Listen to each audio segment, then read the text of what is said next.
इस वक्त अमेरिका में सबसे बड़ा क्राइसिस ये खड़ा हो गया है कि अमेरिका अपना कर्ज अदा करने के बिल्कुल काबिल नहीं रहा और डोनाल्ड ट्रंप के पास सिर्फ एक रास्ता बाकी बचा है, सिर्फ एक रास्ता। और उसने अपनी एडमिनिस्ट्रेशन को कहा है कि जितनी जल्दी हो सकता है आप ट्रंप गोल्ड कार्ड जो डोनाल्ड ट्रंप ने जारी किया था, जिसमें बताया ये गया है कि आप दुनिया की तमाम दौलत को अमेरिका किस तरह ला सकते हैं।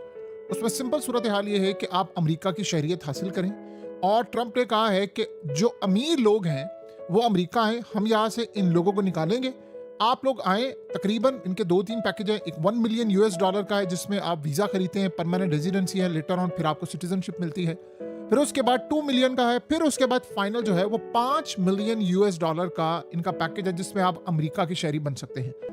अब ये तमाम का तमाम पैसा डोनाल्ड ट्रंप ने कहा है कि तेजी से हमने इकट्ठा करना है, हमारे पास टाइम बहुत कम है। और अमेरिका का कर्ज इतना बढ़ चुका है कि ये ना हो कि जब मेरा टेन्योर मुकम्मल हो अमेरिका बैंकरप्ट हो जाए, और अगर बैंकरप्ट हो गया तो डॉलर की तबाही हो जाएगी। उसके बाद अमेरिका अपनी रियासतों को कायम करना उसके लिए बड़ा मुश्किल हो जाएगा। लिहाजा अब सूरत हाल ये है कि इतना ज्यादा अमेरिका क्राइसिस में डूब गया है कि अब ये अपना कर्ज अदा करने के काबिल नहीं रहे। इन्होंने दुनिया के साथ जो किया, दुनिया की मईशत तबाह की, रिजीम चेंज ऑपरेशन किए, एग्जैक्टली आज अमेरिका उस क्राइसिस को फेस कर रहा है। और डोनाल्ड ट्रंप के पास इस वक्त कुछ भी नहीं बचा।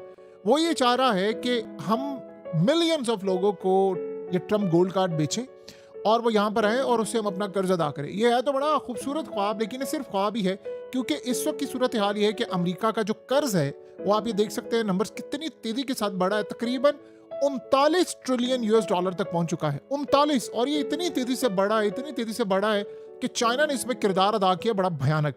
असल में हुआ क्या है कि इस दफा आया है ब्लैक फ्राइडे, और ब्लैक फ्राइडे पर लोग गए हैं शॉपिंग करने।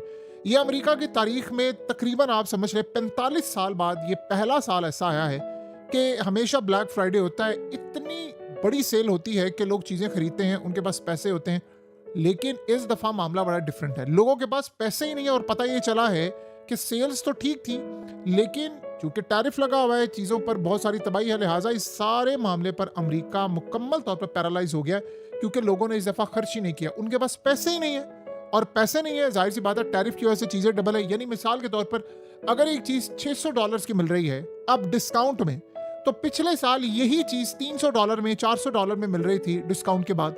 तो आप इमेजिन कर लें कि पिछले साल की निस्बत कितना ज्यादा नुकसान है। लोगों को ब्लैक फ्राइडे की जो सेल्स है उसमें कोई फायदा नहीं मिला। लिहाजा ये अमेरिका के लिए इतनी तबाहकुन सूरत हाल है कि इस दफा ट्रंप को पता चल गया है कि उसके साथ हुआ क्या है।